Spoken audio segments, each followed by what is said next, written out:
Yo, what's up mga kapots? For today's video, samahan nyo po kami at magluluto tayo ngayon ng isang native lechon na baboy. At syempre mga kapots, yung mga taga Cebu pala yung magluluto ngayon. Kaya tatawagin natin na native lechon lutong Cebu. Yan po. Wala pa po tayong pang good vibes na video mga kapots or laugh trip video. Ito na muna sa ngayon. At syempre mga kapots, tayo dyan ay tiganood lang mga kapots dahil tayo ay tiga video po.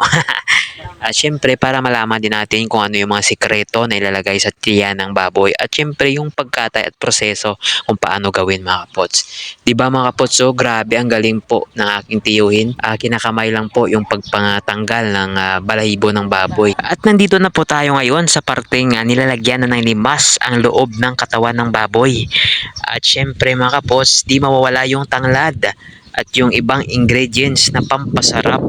Imagine mga kapots, native po yan. Isang marimis na baboy dito sa probinsya. Abay kung iyong matitikman mga kapots, grabe, ang sarap talaga niyan. Sobrang sarap.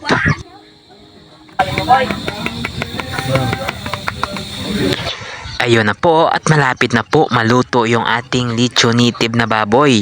At tignan nyo mga kapots kung sino po yung nagpapaikot ng baboy dyan. Siyempre yung ating mga kapots.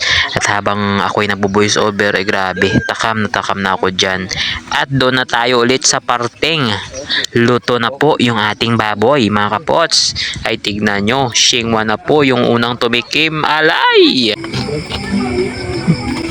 Enjoy for watching mga pots and God bless. Thank you all. Please don't forget to like and share our videos. Thank you all. Sabi Choy.